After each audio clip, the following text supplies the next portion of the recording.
তো মুহররমে নবী করিম সাল্লাল্লাহু আলাইহি সাল্লাম মক্কা থাকতেই আশুরার রোজা রাখতেন, কারণ আশুরার রোজার তাৎপর্য আছে।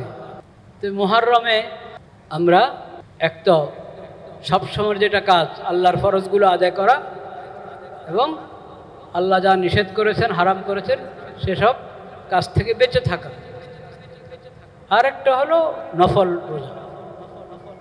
এই মাসে বেশি বেশি নফল রোজা রাখা ভালো, বিশেষভাবে 10 তারিখ 10 মুহররমের রোজা। এই রোজার ফজিলত তাও আমরা জানি। নবী করিম সাল্লাল্লাহু আলাইহি সাল্লাম বলেছেন 1 বছরের গুনাহ আল্লাহ ক্ষমা করে দেন এই রোজার বরকতে। তবে মুহররমের 10 তারিখের রোজার সঙ্গে আগে পরে যদি মিলিয়ে আরও একটা রোজা রাখা হয় ভালো। এখন ইহুদিরা রোজা রাখে কি না মুহররমের 10 তারিখে আমার জানা নাই। একসময় তারা মুহররমের 10 তারিখে রোজা রাখত। নবীজির সময় মদিনাতে যে ইহুদিরা ছিল তারা মুহররমের 10 তারিখে রোজা রাখত, কারণ মুহররমের 10 তারিখে অনেক ঐতিহাসিক ঘটনা ঘটেছে। একটা তো মানুষ বানিয়ে অনেক কথা বলে, ওগুলো তো ঠিক না, কিন্তু কিছু ঐতিহাসিক ঘটনা আছে। একটা হলো মুসা আলাইহিস সালামকে এবং বনি ইসরায়েলকে আল্লাহ তাআলা ফেরাউনের জুলুম থেকে, নির্যাতন থেকে রক্ষা করেছে। এবং এই দিন ফেরাউন তার সঙ্গে আরও যত জালেম বাহিনী আছে সবাইকে আল্লাহ তাআলা সমুদ্রে ডুবিয়ে মেরেছে। এই নেয়ামতের শকর হিসাবে তারাও রোজা রাখত। অনেক সময় মানুষ নিজের ধর্মের সামান্য কিছু ধরে রাখে, মৌলিক বিষয়ের খবর নেই, ছোট ছোট বিষয়। তো এখন রোজা, ওই দিনের রোজার মাধ্যমে শকর আদায় করা, এটা একটা ছিল তাদের মধ্যে, এখনো হয়তো আছে কিনা জানি না। নবী করিম সাল্লাল্লাহু আলাইহি ওয়াসাল্লাম বলেছেন, তোমরা মুসা আলাইহিস সালামের প্রতি, তার সাহাবীদের প্রতি আল্লাহর মেহেরবানি হয়েছে, এটা শকর আদায় করার হক আমরা বেশি রাখি। কারণ মুসা আলাইহিস সালাম তাওহীদের দ্বীনের উপরে ছিলেন, আমরা তাওহীদের দ্বীনের উপর।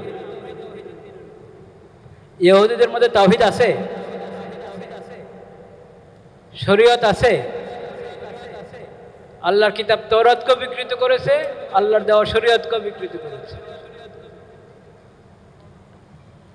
তো মুসা আলাইহিস সালামের উপর আল্লাহর দয়া হয়েছে, সেই নেয়ামতের শকর আমরা আদায় করার অধিকার রাখি বেশি। নবী করিম সাল্লাল্লাহু আলাইহি সাল্লাম মক্কা থাকতেই আশুরার রোজা রাখতেন, কারণ আশুরার রোজার তাৎপর্য আছে। মদিনাও এসে রেখেছেন, কিন্তু ইহুদিরাও রাখে। নবী করিম সাল্লাল্লাহু আলাইহি সাল্লাম বলেছেন তাদের সঙ্গে মিল করার দরকার, মিল থাকার দরকার নেই। তাদের সঙ্গে যদি মিল না হয় তোমরা আগে বা পরে একদিন বাড়ায় রাখো, 9, 10 বা 10, 11।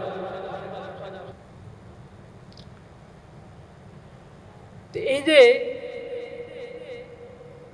ইহুদিদের বদখাসলত এবং আল্লাহর লানত অনেক কাজ তারা করেছে, তাদের পূর্বপুরুষরা করেছে, তারা করেছে। ওই জমানার মদিনার ইহুদিদের মধ্যেও ছিল, এখনের ইহুদিদের মধ্যে যা আছে এটা তো সবাই দেখছেন। এদের সাথে মিল থাকা, এটা আল্লাহর পছন্দ। আল্লাহ তাআলা মুসলিম উম্মতকে স্বাতন্ত্র্য দান করেছেন। তাদেরকে আল্লাহ তাআলা তাওহীদের দিন, সকল নবীর যে দিন ছিল, আখিরি নবীরও সেই দিন তাওহীদের দিন, সঙ্গে আল্লাহ তাআলা এমন এক শরীয়ত দিয়ে দিয়েছেন যে শরীয়ত কিয়ামত পর্যন্ত সকলের জন্য প্রযোজ্য। এর মধ্যে, এই শরীয়তের মধ্যে সভ্যতা, কালচার সব আছে। এটার মধ্যে সব বিধান আছে।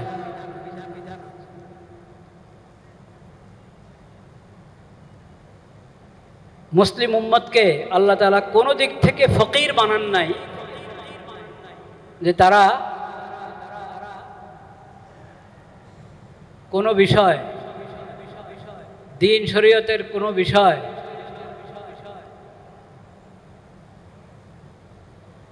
কৃষ্টি কালচারের কোনো বিষয় তাদের কাছ থেকে, ইহুদিদের কাছ থেকে, খ্রিস্টানের কাছ থেকে, কোনো বিজাতীয় কারো কাছ থেকে, কোনো বিজাতি থেকে ধার নিতে হবে, এরকম কোনো কিছু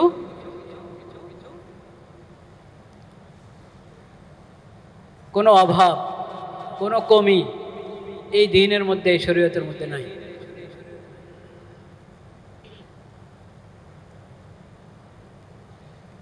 মুসলিম দেশের যে সরকাররা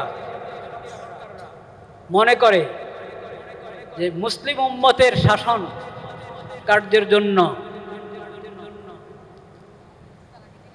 বিজাতিদের থেকে ধার নিতে হবে, পশ্চিমাদের থেকে ধার নিতে হবে, তারা ইসলাম সম্পর্কে কিচ্ছুই জানে না, বা ইসলামের উপর তাদের আস্থা নেই। দুটার একটা।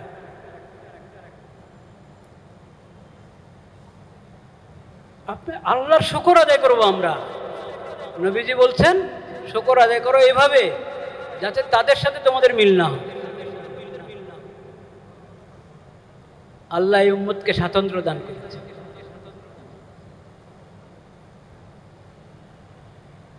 বেশভূষা বলেন, আমাদের নিজস্ব বেশভূষা আছে।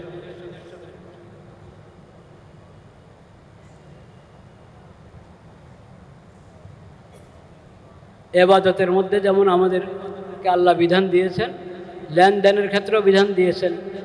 আজকালের ভাষায় যদি বলি, অর্থনীতির ব্যাপারে কোরআন এবং হাদিসে হেদায়েত আছে কি নাই? শিক্ষানীতি আছে কি নাই?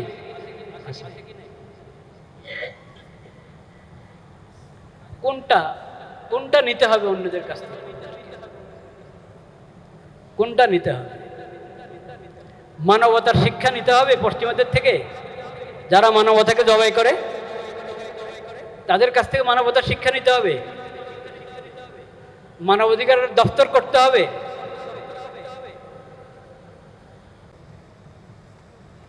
আমাদের চান্দ্রবর্ষের প্রথম মাস মুহররমুল হারাম গত জুমা থেকে শুরু হয়েছে। আজকে ৮ মুহররম, আগামীকাল ৯ মুহররম, এর পরের দিন ১০ মুহররম, আশুরা। এসব বিষয়ে আলহামদুলিল্লাহ আমাদের জানা আছে। সবসময় সব মৌসুমেই আমরা প্রতি বছরে মুহররম আসে, আশুরা আসে, তখন আলোচনা শুনি, নিজেরা পড়াশোনা করি। সেজন্য লম্বা আলোচনার প্রয়োজন নাই, শুধু ২-৩টা কথা আরজ করতে চাচ্ছি। প্রথম তো হলো, প্রতি চান্দ্র মাসের হেলাল দেখে, নতুন চাঁদ দেখার পর আমরা দোয়া পড়ে থাকি।